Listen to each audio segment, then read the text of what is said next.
today I'm going to discuss about the hemoglobin as a allosteric protein.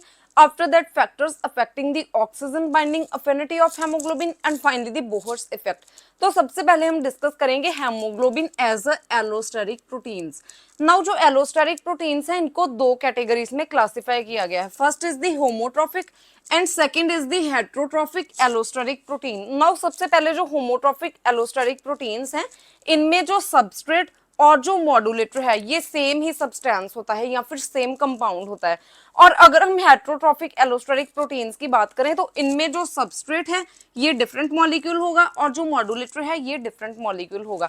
Now अगर हम haemoglobin के case में देखें तो ये एज अ होमोट्रॉफिक और हेट्रोट्रॉफिक एलोस्टेरिक प्रोटीन काम करती है. नाउ जो हेमोग्लोबिन है इसकी स्ट्रक्चर क्या है? This is the structure of hemoglobin. These are the 4 polypeptide chains, alpha, alpha, beta and beta. और हर एक जो पॉलीपेप्टाइड चेन है इसके सेंटर में हीम ग्रुप प्रेजेंट है. नाउ यहाँ पे जो सेंटर में हीम ग्रुप प्रेजेंट है इसके पास एक फेरोसाइन है, दिस इज अ हीम, और हीम के पास एक फेरोसाइन है जो कि आगे ऑक्सीजन के साथ बाइंड करता है. और जो एक फेरोसाइन है ये एक ऑक्सीजन के मॉलिक्यूल के साथ बाइंड करता है. नाउ सबसे पहले जो फर्स्ट वाला हीम है जब ये एक ऑक्सीजन के साथ बाइंड करेगा तो यहाँ पे जो ऑक्सीजन है ये एज अ सबस्ट्रेट काम करती है क्योंकि ये हीम के साथ बाइंड कर रही है. लेकिन इस ऑक्सीजन के बाइंड होने की वजह से जो दूसरा हीम है इसकी ऑक्सीजन बाइंडिंग अफिनिटी इंक्रीज हो जाएगी. और जब इसकी ऑक्सीजन बाइंडिंग अफिनिटी इंक्रीज हो जाएगी तो इसका मतलब है कि यहाँ पे जो ऑक्सीजन है ये as a substrate and as a modulator काम कर रहा है. And the modulators are the molecule which increase the binding affinity of another molecule. तो यहाँ पे जब एक ऑक्सीजन एक हीम के साथ बाइंड करती है तो ये दूसरे हीम की ऑक्सीजन बाइंडिंग अफिनिटी को इंक्रीज कर रही है. सो दैट्स वाई जो ऑक्सीजन है ये यहाँ पे एज अ मॉड्यूलेटर एक्ट करती है.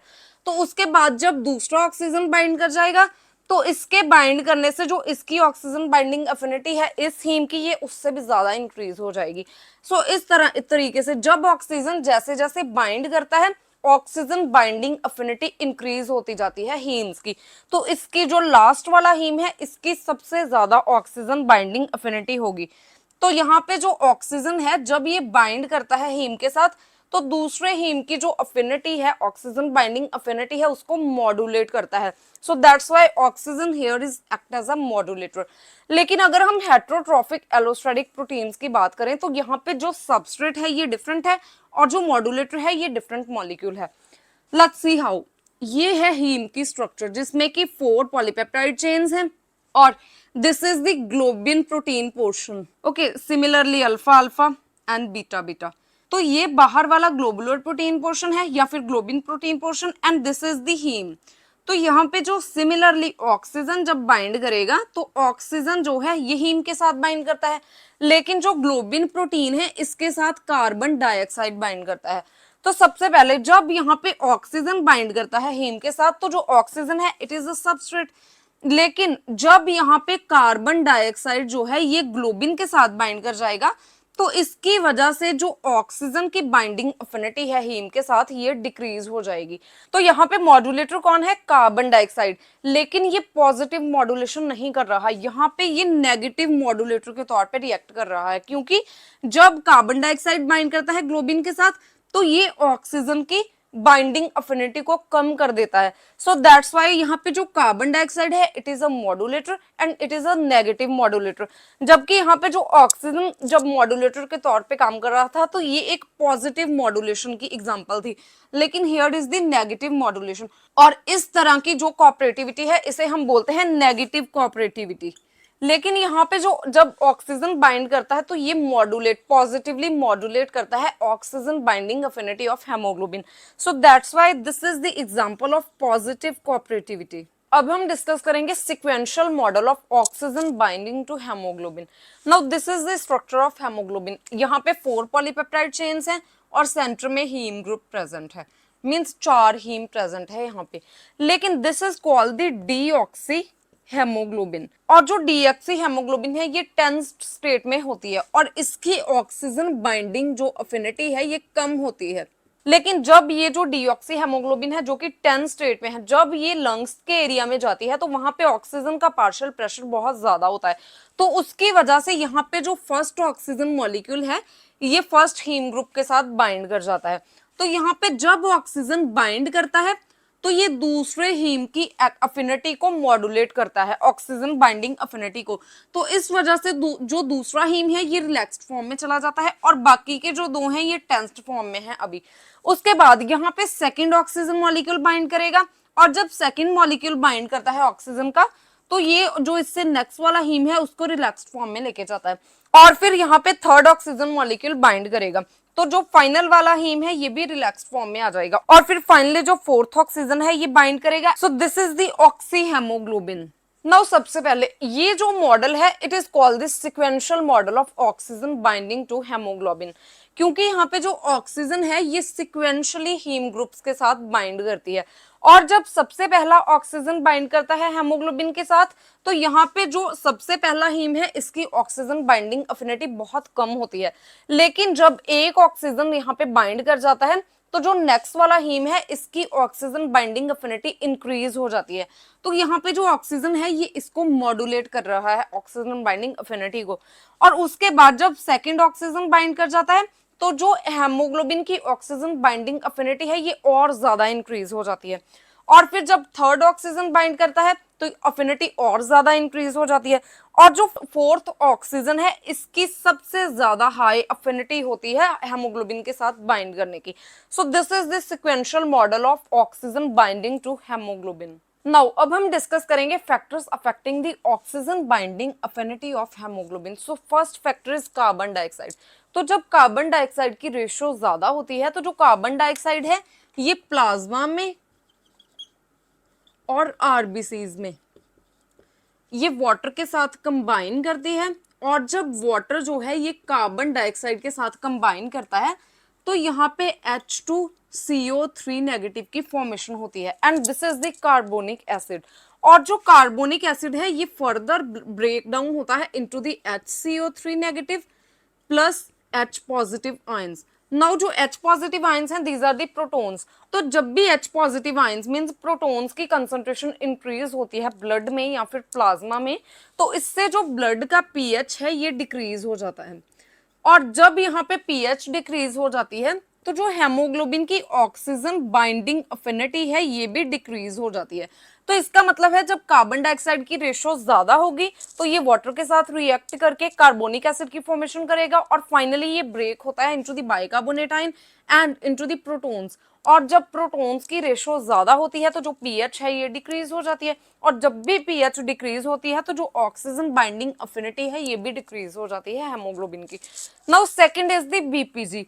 बीपीजी इज 1,3-बिस-फॉस्फोग्लिसरिक एसिड और ये एक इंटरमीडिएट है जिसकी की फॉर्मेशन होती है ड्यूरिंग द एनारोबिक रेस्पिरेशन और एनारोबिक ग्लाइकोलिसिस। नाउ जो एनारोबिक ग्लाइकोलिसिस है ये परफॉर्म होती है एट द हायर एल्टीट्यूड्स, जब हम हायर एल्टीट्यूड्स पे मूव करते हैं।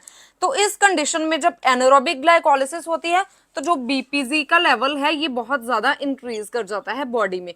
नाउ ये जो बीपीजी है ये बीटा ग्लोबिन के साथ बाइंड करता है और जब बीपीजी जो है ये बीटा ग्लोबिन के साथ बाइंड करता है तो इससे जो हेमोग्लोबिन है इसकी ऑक्सीजन बाइंडिंग अफिनिटी जो है ये डिक्रीज हो जाती है।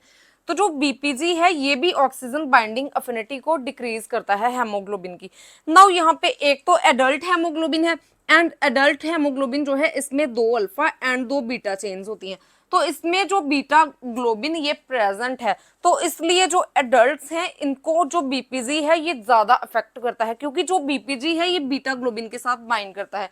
लेकिन अगर हम फीटस में देखें तो फीटस में 2 अल्फा चेन्स हैं, this is fetus and this is adult. तो फीटस में 2 अल्फा चेन्स हैं लेकिन यहाँ पे बीटा चेन्स प्रेजेंट नहीं है, इसकी जगह पे यहाँ पे गामा चेन्स प्रेजेंट हैं 2। नाउ जो गामा चेन्स हैं ये बीपीजी के साथ बाइंड नहीं करती तो इसका मतलब है कि जो फीटस है इस पे बीपीजी का कोई इफेक्ट नहीं पड़ता लेकिन जो एडल्ट्स हैं इनमें बीपीजी का इफेक्ट पड़ता है।